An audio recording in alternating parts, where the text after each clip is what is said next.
Setelah masa demokrasi liberal yang berlangsung pada tahun 1950 sampai 1959, Indonesia kembali mengalami sistem politik besar yaitu demokrasi terpimpin di bawah pimpinan Presiden Soekarno.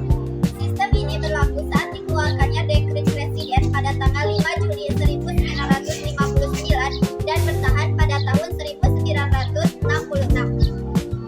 Demokrasi terpimpin bertujuan untuk menstabilkan kondisi politik yang sempat tidak menentu akibat perbedaan pandangan di antara partai-partai politik pada masa demokrasi liberal.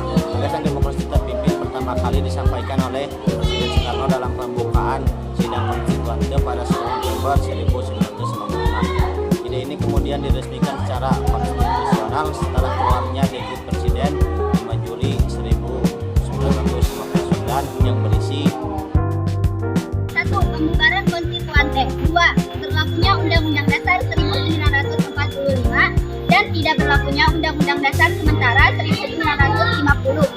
3. Pembentukan Majelis Permusyawaratan Rakyat Sementara atau MPRS dan Dewan Pertimbangan Agung Sementara atau DPAS. Kekuatan politik internasional antara tahun 1960 sampai 1965. Kekuatan politik pada waktu itu terpusat di tangan Presiden Soekarno, menguatnya tekanan TNI Angkatan Darat, membuat Presiden Soekarno berusaha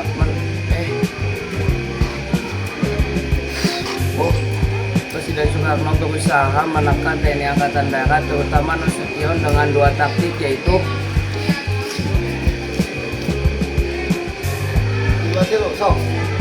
Soekarno berusaha mendapatkan dukungan dari partai-partai politik yang terpusat di daerah Jawa, terutama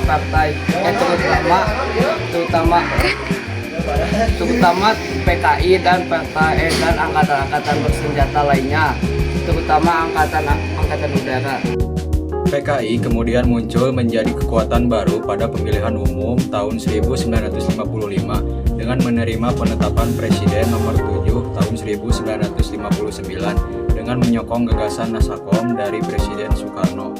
PKI dapat memperkuat kedudukannya. Sejak saat itu, PKI berusaha menyaingi TNI dengan memanfaatkan dukungan yang diberi oleh Presiden Soekarno untuk menekan pengaruh TNI Angkatan Darat.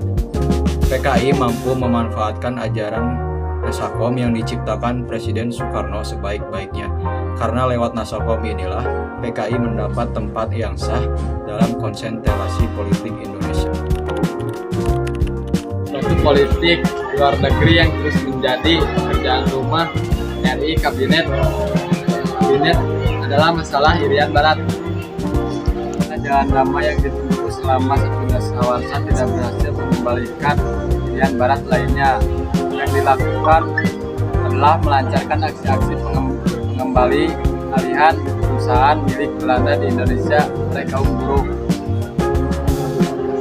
Presiden Soekarno dalam pidatonya tanggal 30 September 1960 di depan sidang Majelis Umum PBB yang berjudul Membangun Dunia kembali setelah upaya merebut kembali Irian Barat dengan diplomasi dan kompromi politik dan ekonomi tidak berhasil, pemerintah RI menempuh cara lainnya melalui jalur konfrontasi militer untuk merebut kembali Irian Barat. Belanda mulai menyadari bahwa jika Irian Barat tidak diserahkan secara damai, maka Indonesia akan menempuh dengan kekuatan militer Belanda, mengajukan nota protes kepada PBB bahwa Indonesia akan melakukan agresi Belanda dan akan memperkuat kekuatannya di Irian Barat.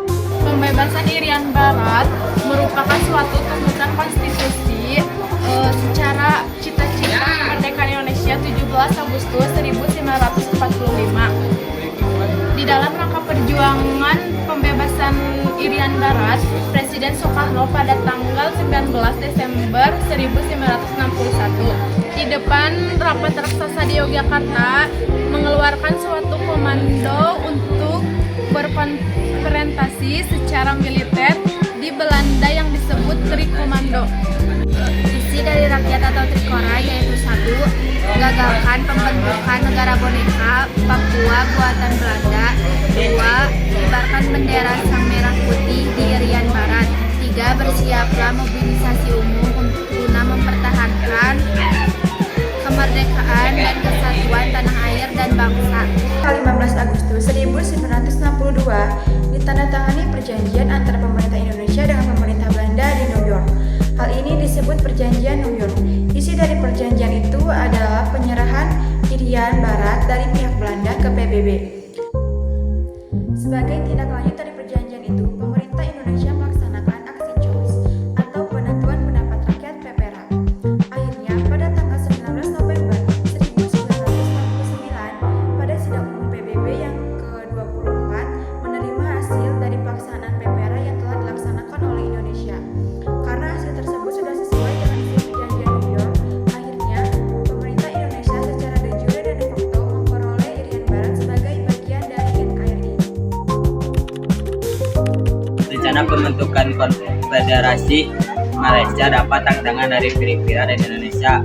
Pembentukan federasi dianggap sebagai neokolonialisme Inggris yang dapat membahayakan revolusi Indonesia. Konferensi Matildo menghasilkan 3 dokumen penting, yaitu Deklarasi Manila dan Komunikasi Bersama. Dari 3 dokumen tersebut, Indonesia dan Filipina menyambut baik pembentukan Federasi Malaysia jika rakyat Kalimantan Utara menyetujui hal tersebut. Tanggal 14 September 1963, tim tersebut menyelesaikan tugasnya di Malaysia. Namun sebelum menyelesaikan tugasnya, PBB melaksanakan proklamasi pada tanggal 16 September 1963. Oleh karena itu, pemerintah Republik Indonesia menganggap proklamasi sebagai pelecehan atas martabat PBB, dan pelanggaran komunis bersama Manila. Presiden Soekarno tidak dapat menerima tindakan PM Tengku Abdul Rahman karena menganggap referendum tidak dijalankan secara semestinya.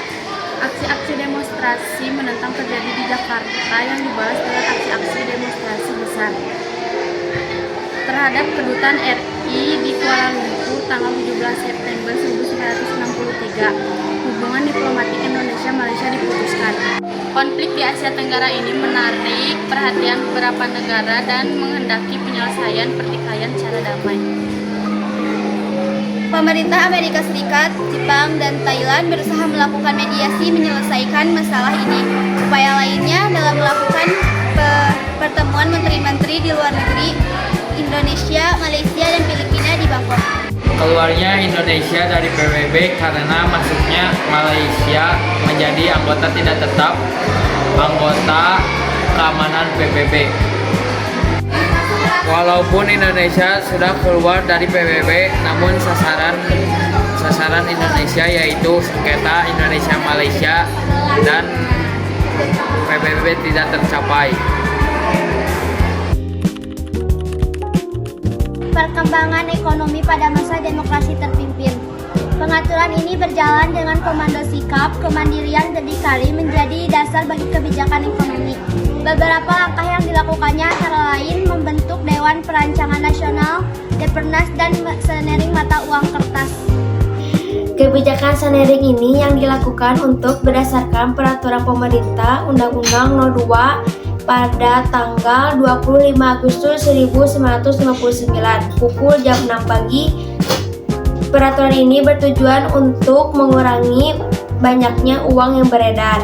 Setelah keamanan nasional berhasil dipulihkan, kasus TI atau TI di Jawa Barat dan pembebasan Irian Barat, pemerintah mulai memikirkan penderitaan rakyatnya dengan melakukan rehabilitasi ekonomi. Upaya pembiasaan ekonomi lainnya dilakukan pemerintah adalah membentuk panitia 13 anggota panitia. Kondisi ekonomi semakin memburuk karena anggaran belanja negara setiap tahunnya terus meningkat tanpa diimbangi dengan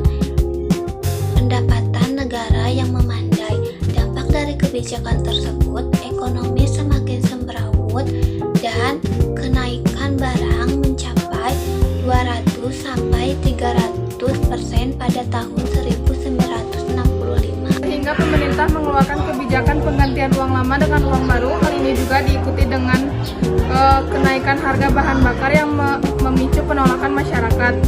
Hal ini juga yang mengakibatkan mahasiswa dan masyarakat turun ke jalan untuk menyuarakan aksi-aksi